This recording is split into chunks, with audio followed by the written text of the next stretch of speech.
বিসমিল্লাহির রহমানির রহিম ৭ নম্বর সূরা ৪ নম্বর আয়াত। ওয়া কাম মিন ক্বরিয়াতিন আহলাকনাহা ফাজাআহা বা'সুনা বায়াতান আও হুম কাইলুন। কত জনপদকে আমি ধ্বংস করিয়াছি, আমার শাস্তি তাদের উপর আপতিত হয়েছে রাত্রে অথবা দুপুরবেলা, যখন তারা বিশ্রামরত ছিল। আল্লাহ তাআলার কোরআন স্বীকৃত বিষয় সেটা হচ্ছে যে দুপুরবেলা বিশ্রাম নিতে হয়। হাদিসে আছে দুপুরবেলা কাইলুলা করতেন, অন্য বিষয়ে চলে যাচ্ছে। আল্লাহর আযাবের মূলত এই আয়াতটা।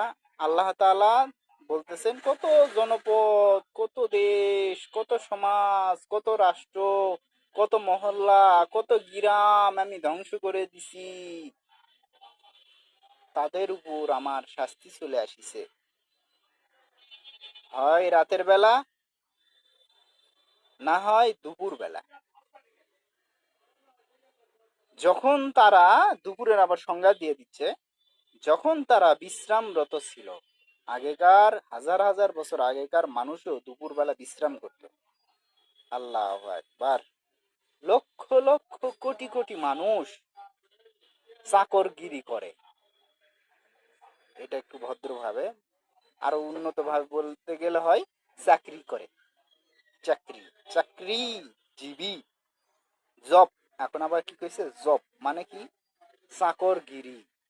এটাকে জব বানাইছে, টাইটেল বানাইছে। আগে ছিল চাকরি, যেহেতু বাসা বাড়িতে এখন চাকরি হয়ে গেছে, এই জন্য ওরা জব নিয়ে নিছে। এই জব করার কারণে, চাকরিজীবী হওয়ার কারণে, লেখাপড়ার কারণে দুপুরবেলা বিশ্রাম নিতে পারে না, আল্লাহর নিয়মটা লঙ্ঘন করে। আর এটা ফরজ ওয়াজিব সুন্নত লঙ্ঘন না, এটা চিরাচরিত আল্লাহ তাআলার সৃষ্টিগত একটা নিয়ম। সৃষ্টিগত নিয়ম যখন আপনি পরিবর্তন করবেন, তখন তার কুফল তার সৃষ্টিগত পরিবর্তন হতে, পরিবর্তন সাধিত হইতে, নষ্ট হইতে অনিবার্য হবেই। এই জন্যই দেখেন এত অসুখ বিসুখ, এত সমস্যা, এত জটিলতা। দুপুরে বিশ্রাম করে না। প্রত্যেকটা বিষয়ে কোরআন এবং হাদিস থেকে লঙ্ঘন হওয়ার কারণে মানুষের শরীরে এত অসুখ। আমার কেউ যদি অনুসরণ করে 5 বছর সময় নিমু, তার হায়াত যদি বেঁচে থাকে, তার ক্যান্সার, ডায়াবেটিস, প্রেশার, হার্টের সমস্যা, যক্ষা সমস্যা, টাইফয়েড, কোনো অসুখ ইনশাল্লাহ শরীরে রাখবো না। 5 বছরে যদি আমি সারাতে না পারি, আমার ফর্মুলা অনুযায়ী তার শরীর থেকে সমস্ত অসুখ যদি না যায়, মহামারী, ডায়াবেটিস, প্রেশার, হার্টের সমস্যা যদি দূর না হয়, সে যেন আমার চেহারা আর কোনোদিন না দেখে, আমার থেকে যেন সে দূরে থাকে। আমি চ্যালেঞ্জ দিয়ে কথা বলতেছি। 20 বছর ধর্ম গবেষণা করা লাগিছে, মানুষের উপর রিসার্চ করা লাগিছে। কাফের, বেঈমান, নিমুখ হারাম, ইমানদার, সর্বোচ্চ শিখরের ব্যক্তিদের নিয়ে গবেষণা করা লাগিছে। চলাফেরা, ওঠা বসাইতে একটা গবেষণা, শিক্ষা, দেখা, বাস্তবতা, এভাবে পার করতে হয়েছে। এই জন্য গ্যারান্টি দিয়ে কথা বলতেছি।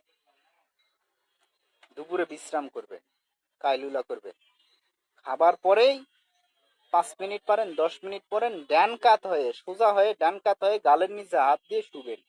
আল্লাহর নবীর সুন্নাত, অবশ্যই শুবেন।